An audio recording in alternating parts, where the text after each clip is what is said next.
Sutra Teratai yang Menakjubkan, Bab 14, Praktik Penuh Kedamaian dan Kebahagiaan. Shinfa Siang Sutra Teratai, episode 1432. Manjusri berpegang pada kebijaksanaan dan Bhagawan Sakyamuni penuh belas kasih. Manjusri berpegang pada kebijaksanaan untuk menerapkan cinta kasih atau maitri, memikirkan kalau orang-orang yang menegakkan jalan pada era kemunduran Dharma nanti akan menghadapi kekeruhan jahat yang sulit tertahankan. Lalu, bagaimana dapat menghindari kejahatan dan memperoleh kedamaian? Bhagawan Sakyamuni menjelaskan dengan penuh belas kasih dan mengajarkan 4 praktik penuh kedamaian dan kebahagiaan agar para praktisi yang dapat membangkitkan ikrar agung untuk menegakkan dharma menakjubkan dengan praktik penuh kedamaian dan kebahagiaan. Kita harus bersungguh hati. Bodhisattva Manjusri berpegang pada kebijaksanaan untuk menerapkan cinta kasih atau maitri, memikirkan kalau orang-orang yang menegakkan jalan pada era kemunduran dharma nanti. Semua orang seharusnya masih ingat Buddha Sakyamuni demi murid-muridnya yang menegakkan Sutra Teratai di masa depan dan yang telah membangkitkan tekad dan membangun ikrar agung, dia bersungguh hati memberitahukan semua orang harus membangkitkan ikrar agung. Terlebih dahulu memberitahu kita bahwa di era kemunduran Dharma nanti, setelah Buddha memasuki parinirwana, di era kemunduran Dharma, dunia ini telah menjadi jahat dan keruh. Sangat susah untuk menyebarluaskan Dharma agung di dunia. Kondisi yang kita temui, perspektif dan pemikiran orang-orang, cara hidup yang ditemui di era ini. Pada saat itu, jika ingin mengajarkan Dharma agung, jika ingin mengajarkan ajaran Bodhisattva sungguh sangatlah sulit. Buddha menggunakan berbagai contoh kesulitan untuk menjelaskannya kepada semua orang. Orang yang mengajarkan Sutra Teratai akan menghadapi banyak sekali kesulitan. Walau sama berada di Buddha Dharma, baik itu monastik atau praktisi perumah tangga, mentalitas mereka terhadap ajaran, manfaat bagi diri sendiri dan orang lain, tidak menganggapnya serius. Semua orang tahu bahwa membina diri adalah untuk memutuskan samsara dan menghapuskan kerisauan. Maka, membina diri seperti demikian, mengatakan ingin mengajarkan dan menyadarkan orang lain, mendorong kepada semua orang untuk peduli terhadap penderitaan di dunia, ingin masuk ke kerumunan orang banyak, untuk membimbing para makhluk. Ajaran yang demikian diabaikan era kemunduran Dharma, orang-orang memberi manfaat kepada diri sendiri. Semua orang mengira, sayalah yang menderita, maka saya mencari pembebasan. Apa hubungannya orang lain dengan saya? Jika saya masuk ke dalam kerumunan orang untuk bersumbangsi membantu sesama, usaha keras yang tidak diharga, bagaimana jika saya terpengaruh oleh mereka? Maka dari itu, mayoritas orang, mereka hanya memberi kebaikan kepada diri sendiri. Ada juga Dharma di masyarakat pelan-pelan menghilang. Meskipun sudah menjadi monastik, melatih diri, ataupun menetap pada hal-hal duniawi. Oleh karena itu, terhadap melatih diri dengan Buddha Dharma, mereka sikap pada pelatihan diri mereka, perlahan-lahan akan dilupakan. Mereka yang terus-menerus berdekatan dengan hal-hal duniawi, maka mereka akan rentan untuk menikmatinya. Yang mereka mau hanyalah menerima persembahan. Maka dari itu, dengan yang telah kita bahas sebelumnya, Sang Buddha sudah menjelaskan hal ini kepada kita dengan sangat jelas. Ketika ini datang dari tipe orang seperti ini, mereka tidak hanya tidak bisa bersukacita dalam ajaran kendaraan besar. Maka untuk apa melatih diri? Walaupun tidak mempraktikkan ajaran kendaraan besar, jika tidak bersukacita, akankah merubah mereka menjadi bagaimana? Mereka akan memfitnah dan mengkritik Dharma. Suara kritikan seperti ini sangatlah besar, bahkan akan menambah kesulitan pada kita. Tidak peduli baik itu yang berwujud maupun tidak berwujud. Inilah kehidupan yang akan datang. Sang Buddha berkata bahwa setelah beliau parinirvana pada era kemudaran Dharma, dengan sulitnya akan segera perlahan muncul kembali. Maka dari itu harus mempertahankan ajaran kendaraan besar dalam masyarakat. Upaya akan dihadapkan berbagai kesulitan. Yang akan dihadapi adalah kekeruhan yang jahat. Dan karena ini adalah kekeruhan yang jahat, kita harus menghadapi berbagai macam kesulitan. Bagaimanapun juga kita harus mampu menahannya. Oleh karena itu, Sang Buddha juga telah mengajarkan kita harus dapat bertahan. Kita harus mampu bernahan terhadap lingkungan sekitar dan kondisi kehidupan seseorang seperti itu, baik di dalam masyarakat, kehidupan duniawi, ataupun orang yang melatih diri dalam hutan, atau orang yang mengasingkan diri dari kerumunan orang, praktisi yang hanya memberi kebaikan pada diri sendiri, yang juga tidak setuju dengan ajaran kendaraan besar. Pada saat itu, dapat banyak kesulitan dalam menyebarkan ajaran kendaraan besar. Seperti ada banyak metode yang dapat digunakan untuk bertahan, yang mengajarkan kita untuk bersabar. Oleh karena demikian, Bodhisattva Manjusri berpegang pada kebijaksanaan untuk menerapkan cinta kasih atau maitri. Dengan kebijaksanaannya, beliau juga mendengarkan dharma di tengah kerumunan orang. Dan karena Buddha seperti itu menjelaskan agar semua orang mengetahui kesulitan dalam menyebarkan ajaran Buddha di masa mendatang ada banyak sekali, dan akan banyak sekali kesulitan yang akan ditemui. Semua orang harus dapat bersabar, sehingga Bodhisattva Manjusri mengajukan nasihat kepada Sang Buddha, karena ada begitu banyak hal yang tak tertahankan. Jika demikian, bagaimana kita baru dapat menghindari begitu banyak energi keruh? Harus menahan dan bersabar pada tempat berenergi keruh. Apakah masih ada metode yang dapat berfungsi untuk menghindari energi keruh tersebut? Inilah kebijaksanaan Bodhisattva Manjusri yang memahami kesungguhan hati dan niat Sang Buddha. Pertama, Sang Buddha ingin agar semua orang tahu untuk memilih membangkitkan ikrar agung. Harus masuk ke kerumunan orang. Menjunjung tinggi ajaran kendaraan besar sangat sulit. Buddha datang untuk mengingatkan semua orang, memberitahu kita untuk meningkatkan kewaspadaan. Sementara itu, Bodhisattva Manjusri adalah perwujudan kebijaksanaan. Di antara kerumunan orang, semua tahu bahwa setiap orang yang mendengarkan Dharma, setelah mendengarnya, dalam hati mereka akan merasa takut. Sudah sangat khawatir. Jika gagal menjaga hati, mereka akan tercemar lagi. Jadi, mereka semua ingin melindungi jiwa kebijaksanaan. Oleh karena itu, para Sravaka dan Pratyeka Buddha tetap bertahan dalam kendaraan kecil. Mereka tidak berani keluar menuju ke arah ajaran kendaraan besar. Sangat tidak mudah Sang Buddha dari perumpamaan kotak gaib.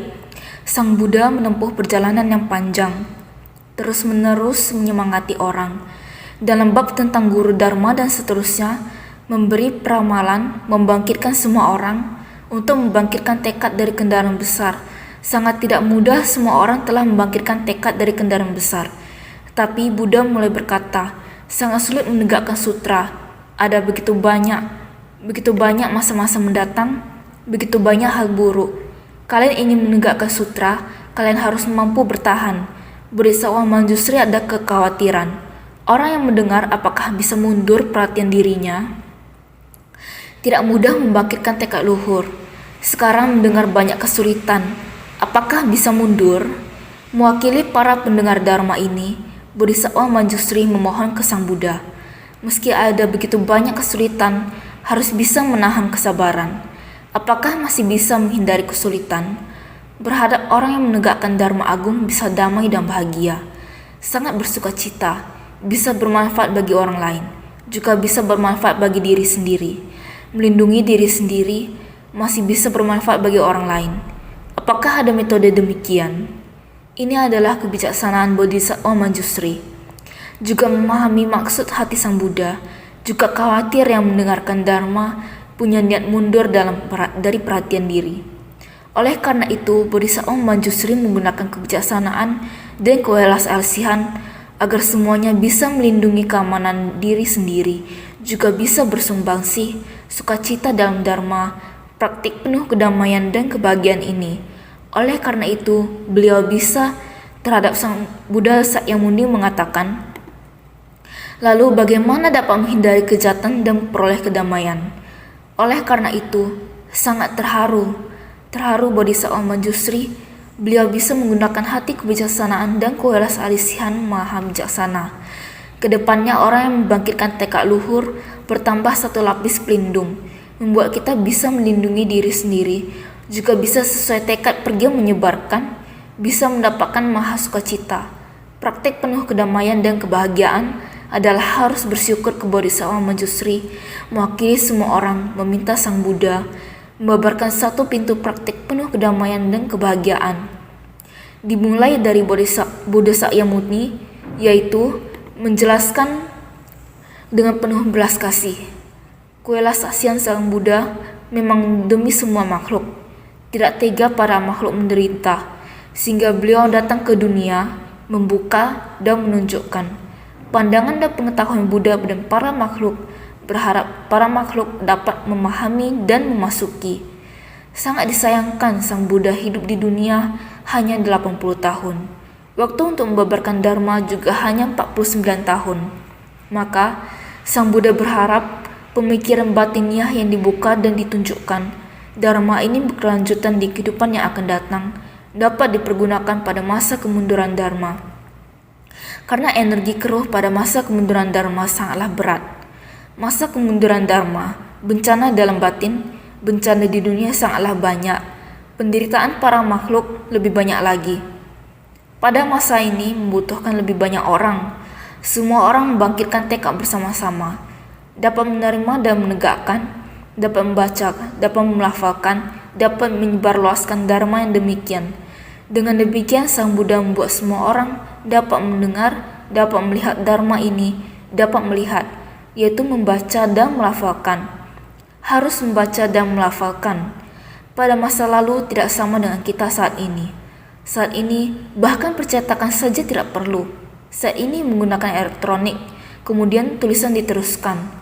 Pada zaman kuno, mana mungkin, bukan hanya percetakan belum maju, harus bergantung pada tulisan tangan, ukiran tangan, diukir, menggunakan daun pohon, lembaran daun bambu, lembaran kayu, batu tulis, tiada henti berubah, hingga akhirnya ada cetakan, sehingga di masa lalu bergantung pada tulisan tangan orang.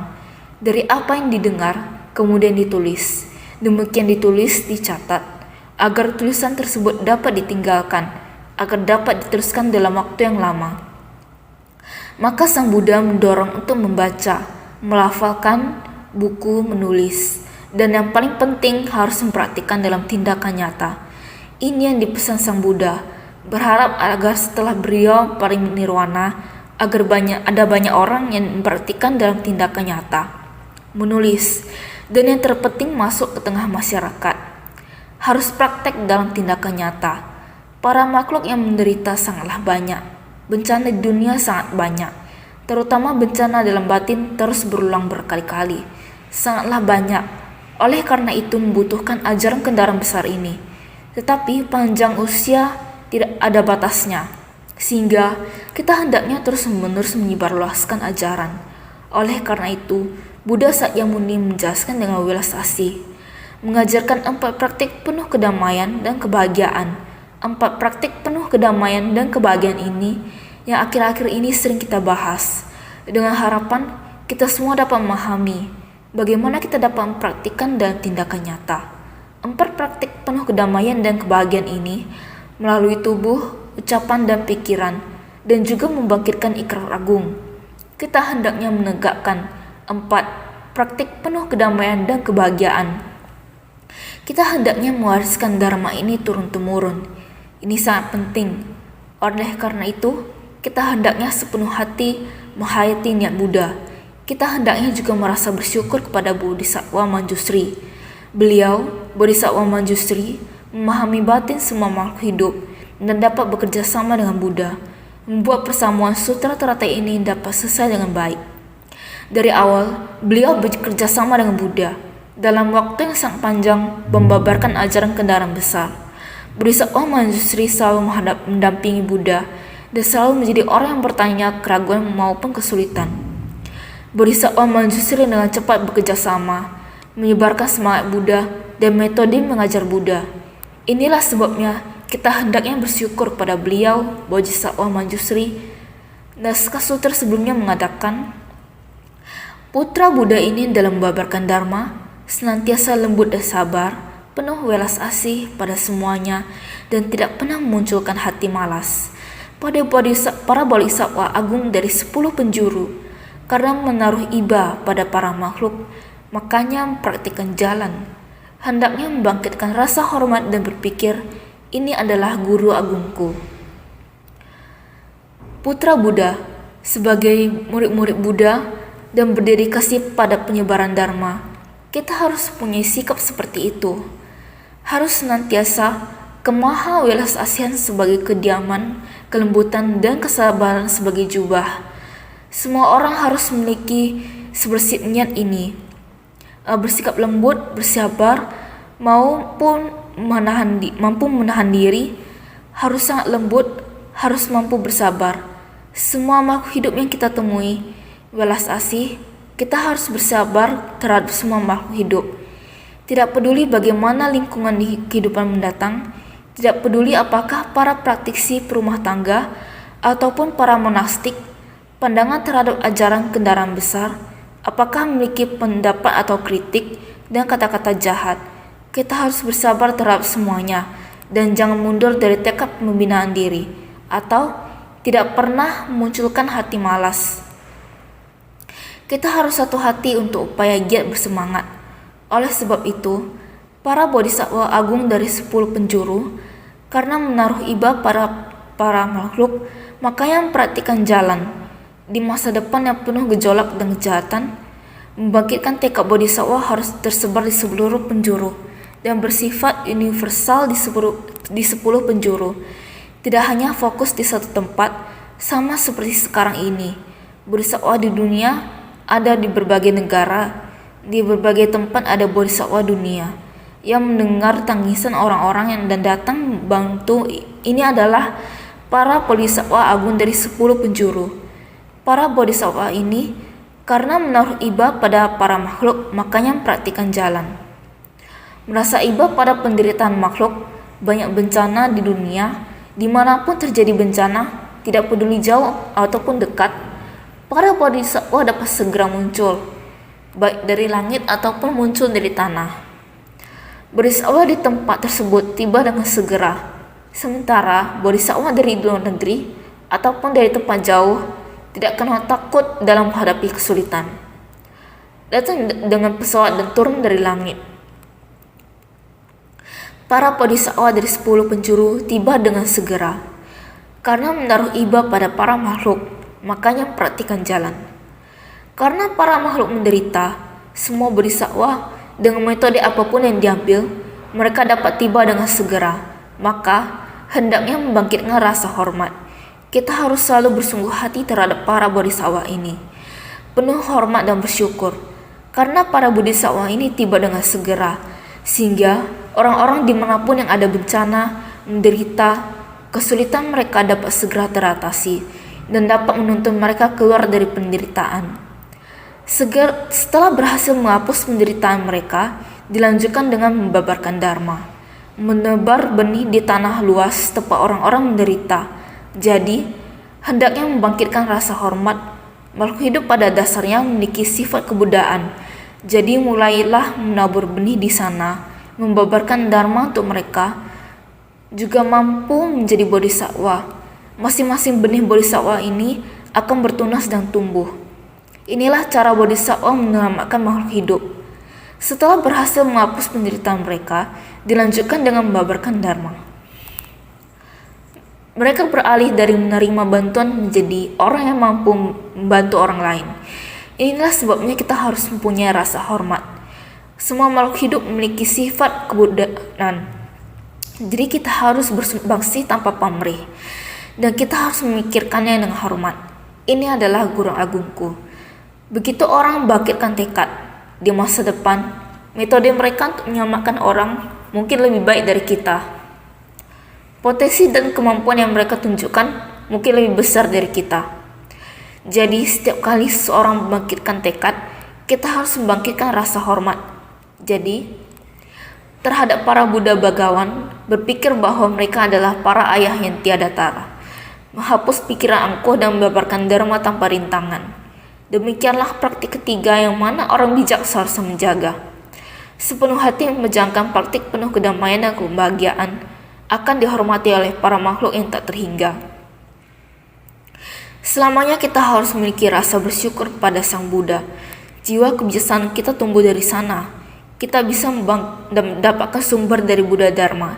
Dikarenakan adanya Sang Buddha, sama seperti halnya pada Bodhisattva, bersumbangsi di suatu negara, semuanya berkata, foundation kita berawal dari 50 sen calangan bambu, sehingga orang yang menerima bantuan dan terlepas dari kesulitan, secara bersamaan mengucapkan bersyukur pada sumber tersebut. Sumber tentunya berawal dari semangat Sang Buddha. Kita harus berterima kasih pada Buddha Bagawan, ayah pengasih yang membangkitkan jiwa kebijaksanaan kita, sehingga kita perlu berpikir bahwa mereka adalah para ayah yang tiada tara. Dikarenakan jiwa kebijaksanaan yang kita miliki berawal dari benih, sehingga setiap orang harus menghapus pikiran angkuh dan membabarkan dharma tanpa rintangan. Jikalau kita dapat menyatu dengan sumber, Anda perlu untuk melatih semangat bodhisattva Anda, maka tiada lagi kesulitan. Kita tidak boleh memiliki sifat angkuh. Kita harus, ketika makan buah, harus bersujud syukur pada pohonnya. Artinya harus tahu berterima kasih dan tidak boleh lupa pada akar seseorang. Prinsip yang sama, bagaimana kita memperoleh benih tersebut, kita harus bersyukur dengan sumber dari benih tersebut. Oleh karena itu, kita tidak boleh memiliki sifat angkuh. Jikalau kita bisa melakukannya, kita dapat membabarkan dharma tanpa rintangan. Dikarenakan semua itu berawal dari demikianlah saya dengar, demikianlah praktik ketiga. Rintangan dari tubuh, ucapan, pikiran. Kita harus menghindarinya satu persatu, menghapusnya, sehingga kita dapat menjalankan praktik penuh kedamaian dan kebahagiaan. Demikianlah praktik ketiga yang mana orang bijak seharusnya menjaga. Sepenuh hati menjaga praktik penuh kedamaian dan kebahagiaan akan dihormati oleh para makhluk yang tak terhingga. Maka orang bijak seharusnya menjaga, sepenuh hati menjaga praktik penuh kedamaian dan kebahagiaan. Kita semua perlu dibahas dari awal, maka akan dihormati oleh para makhluk yang tak terhingga. Jika dapat seperti itu, kita sedang membabarkan dharma, maka tidak akan mendapatkan rintangan. Selanjutnya bagian sutra ini. Selanjutnya Manjusri, para bodhisattva Mahasattva pada era kemunduran dharma ketika dharma akan sirna akan menegakkan sutra teratai ini. Bagian sutra ini mau mengingatkan dan meninggalkan pesan kepada kita. Karena bodhisattva Manjusri, beliau mengangkat topik bagaimana cara untuk menghindar dengan baik. Sang Buddha juga telah menjawab. Di saat ini dikatakan Manjusri ya, karena bagian sutra sebelumnya merupakan syair. Sekarang selanjutnya yaitu bagian pembukaan sutra, maka dibabarkan kembali. Manjusri, para bodhisattva Mahasattva pada era kemunduran dharma ketika dharma akan sirna akan menegakkan sutra teratai ini. Pada bagian prosa ini mulai lagi. Orang yang berikrar menegakkan sutra harus mulai dengan praktik penuh kedamaian dan kebahagiaan. Jika kita mau menegakkan sutra teratai, membesarkan dan mengenalnya di alam yang penuh kekeruan ini, kita harus terlebih dahulu dapat mempraktikkan penuh kedamaian dan kebahagiaan. Praktik penuh kedamaian dan kebahagiaan adalah 5 jenis guru dharma. Guru dharma untuk menegakkan sutra ada 5 jenis. 5 jenis guru dharma yang berikrar untuk menegakkan sutra dan pelajari praktik penuh kedamaian dan kebahagiaan. 1. Guru dharma yang menerima dan menegakkan sutra. 2. Guru dharma yang membaca sutra. 3. Guru dharma yang melafalkan sutra. 4. Guru dharma yang menjelaskan sutra. 5. Guru dharma yang menyalin sutra. Ada 5 jenis guru dharma yang menegakkan sutra. Pertama, menerima dan menegakkan sutra. Menerima dan menegakkan sutra di sini adalah sepenuhnya menerima dan menegakkan sutra. Selanjutnya adalah membaca sutra, melafalkan sutra. Orang yang menerima dan menegakkan dharma ini dia juga harus membaca. Jika tidak membaca sutra, harus bagaimana? Demikianlah yang saya dengar. Oleh karena itu, harus membaca dan melafalkan sutra. Kita sekarang banyak kelas bedah buku. Kelas bedah buku karena harus memahami dharma lama dengan pengenalan atau pemikiran baru. Tidak peduli yang mana satu, sangat banyak orang yang ulangi membacanya lagi.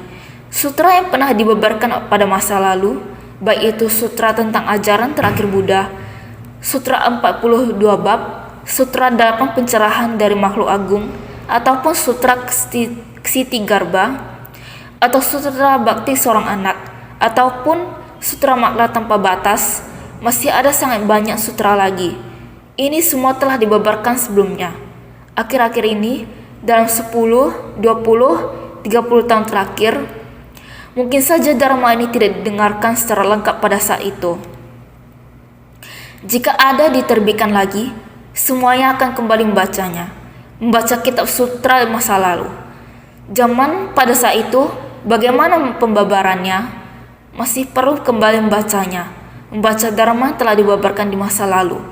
Pada zaman itu, contohnya kita bicara tentang sutra Ksitigarbha. Pada saat hendak membangun rumah sakit, ini semuanya ada suatu saat. Jalan dan jodoh membabarkan sutra pada suatu saat. Jalan jodoh pada zaman itu. Oleh karena itu, ada orang yang sangat serius dalam mengikuti kelas bedah buku. Jadi, zaman pada saat itu harus memahami asal mula berdirinya ceci. Kemudian pada saat itu juga mendengar dharma yang telah dibabarkan pada saat itu. Maka harus mulai membaca dari awal, menerima dan menegakkan sutra itu harus membaca. Kita harus membaca sangat banyak kitab sutra. Setelah membacanya, membaca sekali dengan begitu cepat sudah melupakannya. Terutama sutra. Kita harus menghafalkannya. Jadi kita setiap pagi harus membuat kelas melafalkan, yaitu membaca sutra makna tanpa batas. Membaca dan melafalkan sutra makna tanpa batas. Karena intisari penting dari sutra teratai kita, di dalam sutra kendaraan besar ini, sutra makna tanpa batas adalah semangat dan filosofi dari sutra teratai. Sutra makna tanpa batas, jika dapat, tercetak di dalam benak pikiran kita. Terhadap ajaran kendaraan besar tidak akan ada keraguan. Terhadap orang yang akan masuk ke dalam kerumunan, maka akan sangat tekun dan giat untuk masuk ke dalam kerumunan. Bermacam-macam metode sehingga kita tidak akan ada kesulitan lagi. Ini di dalam sutra makna tanpa batas adalah merupakan intisari dari praktik jalan bodhisattva, sehingga kita membaca, melafalkan. Kelas melafalkan kita adalah demikian menjadi kelas pagi, membaca sutra makna tanpa batas, sehingga ada membacakan, ada melafalkan. Kita dapat praktikkan dalam tindakan nyata. Ini adalah merupakan orang yang menerima dan menegakkan, menjelaskan sutra, menerima dan menegakkan. Selain membaca, melafalkan, kita masih harus menjelaskan lagi. Kitab sutra sedang mengatakan mengenai apa? Makna di dalamnya. Di zaman Sang Buddha dulu, kondisi kehidupan di masa yang akan datang pada era dunia jahat yang dipenuhi dengan kekeruhan. Kita harus bagaimana untuk menghadapi kondisi kehidupan dari dunia jahat yang dipenuhi dengan kekeruhan ini. Untuk menceritakan filosofi dan semangat Sang Buddha di masa lalu, maka kita harus menerima dan menegakkan sutra, membaca dan melafalkan sutra, menjelaskan sutra. Kita harus sangat memahami sutra ini. Kita mesti menyalin sutra. Bila pada masa itu naskahnya tidak dilestarikan, maka akan seperti sekarang kita hanya bisa mendengar. Tanpa melihat tulisan juga tidak akan jelas. Jadi kita harus menyalinnya. Suatu hari saya melihat rancangan dari sampul. Ini sampul dari apa? Ini adalah buat buku catatan. Buku catatan buat Shinfas yang menghirup harumnya dharma. Mendengar hal ini saya amat sukacita dan terharu. Saya mendengar bahwa setiap orang begitu tekun mendengarkan sutra dan menulis catatan. Catatan dari kelas dharma. Sungguh, hal ini belum pernah terjadi sebelumnya. Ini bahkan lebih berharga daripada menyalin. Menyalin adalah mengikuti kata per kata dari naskah. Kesan batin yang dapat mengharuskan mereka mendengarkan secara sama. Untuk waktu yang lama dan lagi, mereka mendengarnya setiap hari. Mereka harus pergi dari rumah sejak pukul 3 atau 4 pagi. Apakah itu musim panas atau musim dingin? Mereka sanggup melakukannya. Ini adalah pelatihan diri agung. Tanpa pelatihan diri agung ini, mana bisa mereka memiliki kesabaran yang demikian? Sehingga saya sangat terharu. Sungguh saya merasa amat bersyukur. Orang yang mendengarkan Dharma itulah yang memungkinkan saya untuk lanjut membabarkan sutra. Saya juga mengerti bahwa setiap hari pada waktu ini, di cloud, secara keseluruhan dari berbagai negara, terdapat 5.000 orang lebih yang mendengarkan sutra. Ketika berpikir bahwa ada lebih dari 5.000 orang mendengarkan sutra pada saat yang sama, lalu, biar bagaimanapun saya merasa, saya selalu bersedia terus mengajar tanpa terhenti. Saya harus bersyukur pada semua orang yang telah begitu tekun dan giat, membuat saya tak punya kesempatan bermalas-malasan. Maka saya amat bersyukur. Ini sulit untuk dijelaskan dengan kata-kata. Jadi, guru Dharma yang menggunakan Dharma untuk mengatur diri sendiri. Sebelumnya sudah dijelaskan mengenai guru Dharma yang menerima dan menegakkan sutra, membaca sutra dan melafalkan sutra, menjelaskan sutra, menyalin sutra. 5 jenis guru Dharma ini, guru Dharma yang menerima dan menegakkan sutra adalah yang paling penting. Guru Dharma yang menggunakan Dharma untuk mengatur diri sendiri, mengajarkan dan maklumatkan dengan 5 metode ini, guna diri sendiri menegakkan Dharma dan menuntun orang lain. Jika 5 metode ini diberkas menjadi 4 item, itulah 4 praktik penuh kedamaian dan kebahagiaan. Jika 4 praktik ini diberkas menjadi 3 item, itulah tubuh, ucapan, dan pikiran. 5 jenis di atas semuanya penting. Namun menerima dan menegakkan Dharma, guru Dharma yang menggunakan Dharma untuk mengatur diri sendiri. Diri sendiri harus mengatur diri sendiri. 5 jenis, kelima-limanya ini haruslah dilakukan dengan sempurna. Seperti inilah guru Dharma yang mengatur diri sendiri, sehingga menerima dan menegakkan guru Dharma yang mengatur diri sendiri, termasuk 5 jenis yang baru saja telah dikatakan. Membaca sutra, melafalkan sutra, menegakkan sutra, menjelaskan sutra, menyalin sutra, mengatur diri sendiri seperti ini. Kelima jenis Dharma kita harus menerima dan menegakkan, mengamalkan sesuai dengan yang diajarkan, sehingga disebut mengajarkan dan memaklumatkan. Terus-menerus menerima ajaran, terus-menerus menyebarluaskannya agar semua orang mengetahui. Memaklumatkan adalah menyebarluaskan ajaran, membimbing, terus-menerus seperti ini, sehingga guna diri sendiri menegakkan Dharma, diri sendiri menegakkan sendiri, dan juga harus menyadarkan orang lain. Kita sendiri memahami, mengerti, kita juga masih harus membuat orang lain juga mengetahuinya, dan bisa mendapatkan tuntunan dan disadarkan. Jadi, jika 5 metode ini diberkas menjadi 4 item, jika 5 metode ini disederhanakan, maka menjadi 4 jenis. Keempat jenis ini disebut sebagai praktik penuh kedamaian dan kebahagiaan. Praktik penuh kedamaian dan kebahagiaan. Keempat praktik penuh kedamaian dan kebahagiaan disederhanakan lagi. Jika 4 praktik ini diberkas menjadi 3 item, maka menjadi tubuh, ucapan, dan pikiran. Inilah hal yang selalu kita bahas baru-baru ini. Praktik penuh kedamaian dan kebahagiaan dari tubuh, praktik penuh kedamaian dan kebahagiaan dari ucapan, praktik penuh kedamaian dan kebahagiaan dari pikiran. Terkait dengan tindakan kita harus sungguh-sungguh menjaga perilaku kita, menjaga sila dan aturan kita dengan baik, dan berhati-hati terhadap apa yang kita katakan. Kita harus bersungguh-sungguh berhati-hati menerima dan menegakkan sutra ini. Saat kita mengajar, kita tidak boleh menyebabkan orang-orang kehilangan cita-cita mereka. Lihatlah apa yang Buddha Sakyamuni katakan kepada orang-orang. Ini sulit, sangatlah sulit. Bodhisattva Manjusri dengan kebijaksanaannya menerapkan kasih sayang dan bekerja sama dengan Buddha. Ia bertanya, bagaimana kita bisa menghindar dari kesulitan ini? Lalu, Buddha mulai mengajarkan cara untuk menghindari kesulitan. Ini disebut penerapan kewelas-asihan dan kebijaksanaan. Karena Bodhisattva Manjusri sudah mencapai kebudaan dan juga merupakan yang maha tercerahkan, ia adalah seorang yang tercerahkan dan kembali demi semua makhluk untuk melindungi mereka dari terluka dan membantu mereka mencari cara untuk melindungi diri sendiri dan mengubah yang lain. Ini adalah Buddha dan Bodhisattva di dunia. Kepada mereka lah kita harus bersyukur. Juga 3 prinsip dalam menyebarluaskan sutra. Dalam membaca, melafalkan, menyalin, dan menjalankan praktik di luar, hendaknya memasuki kediaman Tathagata, mengenakan jubah kesabaran dan duduk damai di atas singgasana Tathagata. Secara demikian menjelaskan dharma terkondisi, namun batin berdiam dalam dharma tak terkondisi. Batin menerapkan praktik penuh kedamaian dan kebahagiaan. Inilah memasuki kediaman Tathagata. 3 prinsip dalam menyebarluaskan sutra ini, yaitu membaca, melafalkan, menyalin, dan menjalankan praktik di luar. Kita hendaknya membaca, melafalkan, dan menyalin sutra yang terus maju dengan praktikan dalam tindakan nyata. Inilah bagaimana kita memasuki kediaman Tathagata. Karena kita sangat mementingkan dharma, maka kita hendaknya terus membaca dan melafalkannya tanpa henti. Lalu kita hendaknya menyalin. Sekarang sebagian dari kita sudah menuliskan kesambatin kita. Berdasarkan pemahaman kita sendiri, ini lebih mendalam lagi.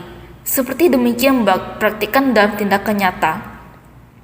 Kita tidak hanya membaca, melafalkan, menyalin, namun juga tindakan nyata untuk memasuki kediaman Tathagata, mempraktikkan dalam tindakan nyata. Kemahawilasasian sebagai kediaman, dan juga kelembutan dan kesabaran sebagai jubah. Kita mesti menggunakan hati kewilasasian untuk memasuki ke tengah orang banyak. Kita juga mesti mengenakan jubah kelembutan dan kesabaran. Lihatlah bagaimana insan suci datang. Semua orang akan tahu berkata, insan suci sudah datang.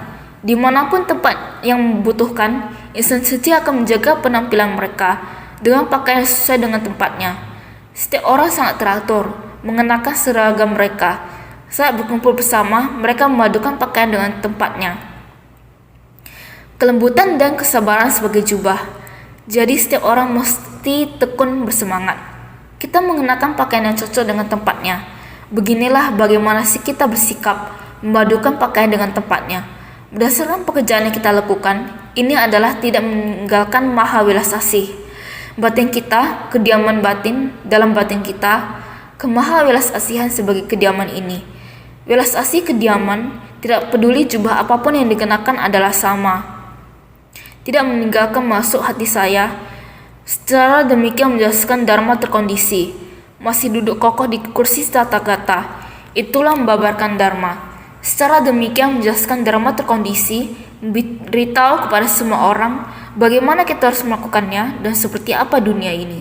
Sikap apa yang harus kita ambil sekarang ketika masuki dunia manusia. Metode apa yang harus digunakan agar dapat diterima masyarakat. Ini adalah metode dharma terkondisi. Skala dharma terkondisi adalah praktik keluar kita. Tapi bagaimana dengan batin kita? Batin berdiam dalam dharma tak terkondisi. Batin kita harus selamanya tanpa permintaan apapun. Kekosongan dari 3 aspek dalam berdana, bersumbangsi tanpa pamrih. Batin berdiam dalam dharma tak terkondisi seperti ini. Jadi, batin menerapkan praktik penuh kedamaian dan kebahagiaan. Batin kita sering dalam keadaan bahagia. Penuh kedamaian dan kebahagiaan, penuh sukacita, berarti masuki kediaman Tathagata. Ini disebut memasuki kediaman Tathagata. Hanya dengan membaca bagian nasihat tersebut, batin kita merasa sangat bersukacita. Master mengatakan pada kita, Master mendengarkan Buddha mengatakan, Buddha tidak ada lagi. Kita melihat sutra mengatakan, Master juga membaca sutra seperti ini. Master juga melafalkan sutra seperti ini. Master juga menyalin sutra seperti ini. Sutra ini membuat saya sangat bersukacita. Oleh karena itu selalu batin ada dalam sutra ini. Hidup di dalam ruangan seperti ini. Ruangan ini dengan langit sebagai atap, dengan bumi luas sebagai lantai. Ini adalah kemahawilasasian sebagai kediaman yang sangat luas. Kita setiap hari harus memakai kelembutan dan kesabaran sebagai jubah. Kita harus senantiasa mempraktikkan dalam tindakan nyata. Seperti duduk di kursi Tathagata antara langit dan bumi, bukannya semua adalah tempat pelatihan. Selanjutnya, Manjusri, para bodhisattva Mahasatwa dalam naskah sutra mengatakan, ada orang tercerahkan dengan batin pencerahan agung, disebut bodhisattva. Selanjutnya, Manjusri, para bodhisattva Mahasatwa, Buddha memberitahukan Manjusri kalau ada orang tercerahkan dengan batin pencerahan agung, dinamakan bodhisattva. Buddha Sakyamuni menganggap bodhisattva Manjusri sebagai bodhisattva agung yang sangat simpatik, yang tercerahkan, batin pencerahan agung. Bodhisattva Manjusri sangat mendekat di hatinya. Di mana bagian ajaran Dharma ini berakhir, dia kembali memanggil Bodhisattva Manjusri. Pada era kemunduran Dharma, ketika Dharma akan sirna, Dharma dari Tathagata, pada era Dharma sejati dan Dharma mirip, orang-orang masih tulus dan penuh toleransi, mudah dituntun. Hanya pada era kemunduran Dharma, agar kebajikan sudah menyusut. Biarpun masih dapat dituntun dan disadarkan, namun pada era ini adalah paling sulit untuk menyebarluaskan sutra. Dharma dari Tathagata. Sekarang kita tahu, Dharma dari Tathagata pada era Dharma sejati dan Dharma mirip. Batin manusia lebih tulus dan penuh toleransi, lebih sederhana. Akar dari kebajikan lebih dipertahankan, maka lebih mudah dituntun dan disadarkan. Namun pada era kemunduran Dharma, di saat kemunduran Dharma, akar kebajikan sudah menyusut, masih dapat dituntun dan disadarkan. Meskipun kita juga sangat bersungguh hati untuk menuntun dan menyadarkan mereka, setiap makhluk memiliki sifat kebudayaan, setiap makhluk untuk menuntun dan menyadarkan. Namun, ingin menyebarkan sutra adalah paling sulit. Karena pada era kemunduran Dharma, jadi kita harus membawa Dharma Agung masuk ke kemunduran Dharma ini. Karena batin kebajikan sudah menyusut, akar dari kebajikan ini telah perlahan-lahan melemah. Jadi harus membeberkan Dharma sejati, benar-benar sangat sulit. Akan menegakkan sutra ini, orang yang mampu menegakkan sutra teratai ini, kita harus memiliki kekuatan ikrar yang mendalam dan besar untuk menegakkan sutra teratai ini. Oleh karena itu, akan menegakkan sutra teratai ini, jika ada orang bersedia menegakkan sutra teratai, harus memiliki kekuatan ikrar yang mendalam dan besar. Pasti harus memiliki kekuatan yang mendalam dan besar. Menegakkan sutra teratai ini harus berikrar yang sangat mendalam. Jika tidak memiliki ikrar sangat mendalam, sangat mudah mundur dari tekad pemindahan diri. Melihat yang demikian bersumbangsi, masyarakat di dunia akan seperti apa? Batin akan membeku, tangan melunak dan hati sangat kecewa. Ini benar sangat cepat mundur dari tekad pemindahan diri. Jadi harus memiliki kekuatan ikrar yang mendalam dan besar. Kegigihan, terlepas dari kesulitan apa yang dihadapi, atau gigih tanpa menyerah. Demikian pasti tetap gigih. Ajaran Buddha, ajaran sejati harus terus berada di dunia. Para makhluk yang menderita harus ada bodhisattva yang menyelamatkan. Jika tidak, para makhluk yang menderita ini harus bagaimana? Orang yang membangkitkan niat bersedia memikul. Orang yang menderita mudah terselamatkan. Sehingga harus ada kekuatan ikrar yang mendalam dan besar. Kekuatan ikrar yang mendalam dan besar. Sehingga menegakkan sutra teratai harus menggunakan sikap demikian untuk menegakkan sutra teratai. Bodhisattva sekalian, naskah sutra ini kelihatan sangat mudah. Tetapi kita harus sungguh hati memahami. Lebih dari 2000 tahun, Buddha Sakyamuni, Bodhisattva Manjusri bekerja sama dengan sepenuh hati untuk mewujudkan jalan dari ikrar agung ini. Bagaimana kita tidak bersungguh hati, baik-baik memahami suasana hati para Buddha dan Bodhisattva, sehingga kita harus bersyukur. Bodhisattva Manjusri dengan kebijaksanaan dan belas kasih, orang yang menegakkan sutra saat kemunduran Dharma. Sehingga kita harus bersyukur. Bagaimana kita melewati kesulitan ini, kita juga harus berterima kasih atas kebelas kasihan Buddha datang mengabarkan Dharma, supaya terhindar dari kesulitan. Kita bisa terus menegakkan jalan pelatihan. 4 praktik penuh kedamaian dan kebahagiaan ini dapat melindungi diri sendiri dan dapat berjalan dengan leluasa, penuh dengan sukacita dalam Dharma. Para makhluk terselamatkan, berusaha giat bersemangat. Kita harus bersyukur setiap hari, senantiasa lebih bersungguh hati.